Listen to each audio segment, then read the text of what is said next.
Hello guys, welcome to Pakistani real reaction. तो कैसे हैं आप सब? उम्मीद है आप सब बढ़िया होंगे और मजे में होंगे। मेरा नाम है मुदस्सिर, मैं हूं मुबशिर। सो गाइस, 10 साल पुराना प्रोटोकॉल तोड़ भारत ने हिला दी दुनिया। यूएस इंजन की को डिटो कॉपी कर लिया। तो भाई साहब, यूएस इंजन की कोई कॉपी भारत ने डिटो कॉपी बना ली है, क्योंकि यूएस बार बार इंजन डिले कर रहा था और कोई 10 साल पुराना प्रोटोकॉल भी भारत ने तोड़ा। क्या हुआ सब कुछ जानेंगे, तो स्टार्ट। दोस्तों, जिन देशों के ऊपर अमेरिका ने भारी प्रतिबंध लगा रखे हैं, जैसे कि ईरान और रूस, इन देशों के साथ तो भारत व्यापार कर ही रहा है। एक से भारी मात्रा में तेल खरीद रहा है तो एक के यहाँ पर बंदरगाह। लेकिन अब भारत ने अमेरिका की मुसीबतें और बढ़ा दी है, क्योंकि वेनेजुला के करीब इस समय भारत जा रहा है। वेनेजुला से निकल कर आई खबर के बारे में आगे बात करेंगे। इसके अलावा डिफेंस से जुड़ी एक बेहद महत्वपूर्ण खबर सामने आई है, जहाँ पर डिक्टो अमेरिकी इंजन की तरह इंजन अब भारत के लिए फ्रांस की कंपनी बनाने जा रही है और ये एक गेम चेंजर होने वाला है और काफी कॉस्ट भी इससे भारत की बचेगी। जानेंगे इन दोनों खबरों के बारे में डिटेल में, इसीलिए वीडियो को अंत तक जरूर देखिएगा। पहले बात करते हैं इंजन की। भारत के अगले जनरेशन वाले लड़ाकू विमानों के लिए एक बड़ा और महत्वपूर्ण अपडेट सामने आया है। फ्रांस की साफरान एयरक्राफ्ट इंजन कंपनी ने साफ कर दिया है कि जो नया 120 से 140 किलो न्यूटन थ्रस्ट वाला इंजन वह भारत के लिए बना रही है, उसका आकार और माप बिल्कुल GE F414 इंजन जैसा ही होगा। ये वही इंजन है जो अभी तेजस मार्क 2 एमका के शुरुआती मॉडल और कई नौसेना कार्यक्रमों में इस्तेमाल होने वाला है। इसका मतलब ये है कि ये नया फ्रेंच इंडियन इंजन ऐसे डिजाइन किया जा रहा है कि उसे किसी भी मौजूदा या भविष्य के एयरक्राफ्ट में बिना बड़े बदलाव के सीधे फिट किया जा सके। इसे आप एक तरह से प्लग एंड प्ले सिस्टम कह सकते हैं, जिससे भारत की वायुसेना और नौसेना आने वाले सालों में एक ही तरह के इंजन पर पूरी फ्लाइट लाइन को स्टैंडर्ड कर सकेंगी। रिपोर्ट्स के अनुसार साफरान और भारत की GTRE के बीच चल रही बातचीत अब काफी आगे बढ़ चुकी है। इंजन की लंबाई करीब 4000 mm और डायमीटर लगभग 1100 mm होगा, जो F414 के बिल्कुल बराबर है। इससे फायदा ये होगा कि भारत को एयरक्राफ्ट डिजाइन में कोई बड़ा स्ट्रक्चरल बदलाव नहीं करना पड़ेगा।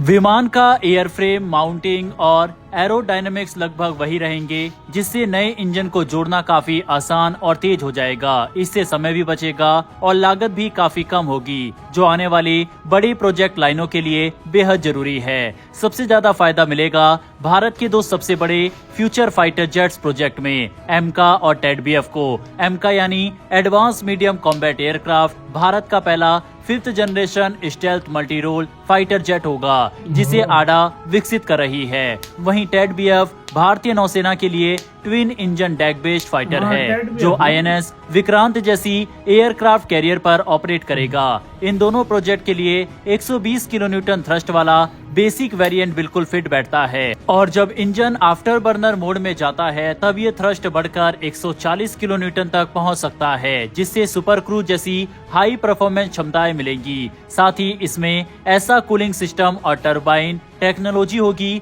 जिससे इंजन की गर्मी यानी इंफ्रारेड सिग्नेचर कम होगी। ये चीजें आधुनिक युद्ध में बहुत अहम है, क्योंकि ये विमान को दुश्मन की मिसाइलों से बचाती है। पहले एमका मार्क 1 को F414 इंजन से उड़ाया जाएगा, क्योंकि उस समय नया इंजन तैयार नहीं होगा। लेकिन साफरान और GTRE मिलकर जो नया इंजन बना रहे हैं वह एमका मार्क 2 के लिए होगा, जिसकी शुरुआत 2030 के शुरुआती सालों में होने का लक्ष्य रखा गया है। योजनाओं के मुताबिक आने वाले 12 सालों में कुल 9 प्रोटोटाइप बनाए जाएंगे, ताकि हर तरह की टेस्टिंग पूरी की जा सके और इंजन की परफॉर्मेंस को साबित किया जा सके। एक दिलचस्प बात ये भी सामने आई है कि ये नया 120 किलो न्यूटन इंजन तेजस मार्क 2 में भी इस्तेमाल किया जा सकता है। तेजस मार्क 2 अभी F414 इंजन के साथ तैयार हो रहा है और एयरफोर्स ने इसके 180 यूनिट ऑर्डर किए हैं, लेकिन 2040 के आसपास इस विमान का मिड लाइफ अपग्रेड प्लान किया जा सकता है, जिसमें नए इंजन को लगाया जाए। इससे विमान का वजन उठाने की क्षमता, हथियार ले जाने की क्षमता और रेंज बढ़ जाएगी, और भविष्य में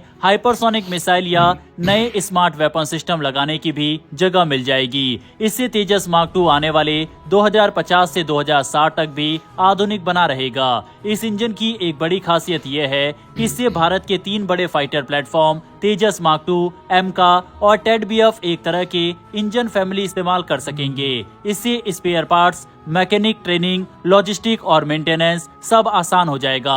अंदाजा है कि इससे ऑपरेशन लागत 30 से 40% तक कम हो सकती है। ये भारत जैसे बड़े फ्लीट वाले देश के लिए बहुत बड़ा फायदा है, क्योंकि आने वाले समय में 300 से ज्यादा विमान ऐसे इंजनों पर उड़ेंगे। रणनीतिक रूप से भी ये भारत की ताकत को बढ़ाता है। चीन के J-20 जैसे स्टेल्थ फाइटर और पाकिस्तान के JF-17 जैसे फाइटरों के सामने भारत को एक मजबूत और आधुनिक फ्लीट की जरूरत है। नया इंजन भारत को वही बढ़त देगा जिससे वायुसेना गहरे स्ट्राइक मिशन, समुद्री रक्षक विमान और हाई एल्टीट्यूड ऑपरेशन आसानी से कर सकेगी। सबसे महत्वपूर्ण बात यह है कि साफरान इस इंजन का पूरा ट्रांसफर ऑफ टेक्नोलॉजी भारत को देने के लिए तैयार है। HAL और भारत की निजी कंपनियां मिलकर इसका प्रोडक्शन करेंगी, जिससे देश में हजारों नई नौकरियां बनेंगी और भविष्य में इंजन एक्सपोर्ट करने का भी मौका मिलेगा। ये मेक इन इंडिया के लिए एक बड़ी छलांग साबित हो सकती है। अब बात करते हैं अगली खबर, जो कि वेनेजुला से है। दक्षिण अमेरिका का वेनेजुला देश अब भारत के काफी करीब आने की इच्छा खुलकर जता रहा है।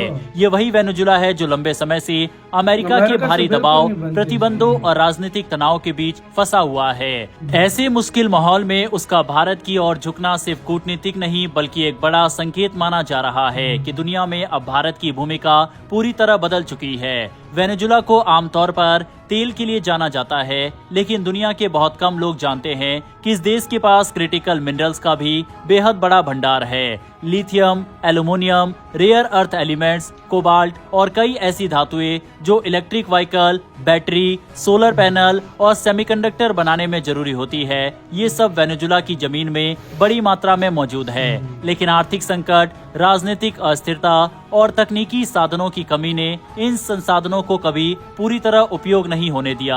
यही जगह भारत के लिए एक बड़ा अवसर बनकर सामने आई है। भारत इस समय दुनिया की उन गिनी चुनी अर्थव्यवस्थाओं में शामिल है जो तेजी से क्लीन एनर्जी, EV और उभरती टेक्नोलॉजी की ओर बढ़ रहा है। इन सभी क्षेत्रों की नींव क्रिटिकल मिनरल्स है। भारत जितनी तेजी से ऊर्जा तो ये इसी के साथ वीडियो खत्म। ये भी मतलब भारत को कहना चाह रहा है कि मुझसे सस्ते और ये चीजें लो, मतलब ना, तो जाहिर बात है वो भारत के करीब आना चाहता है। दूसरी तरफ भारत और फ्रांस मिलकर ऐसा इंजन बना रहे हैं जो डिटो कॉपी है भाई उसकी।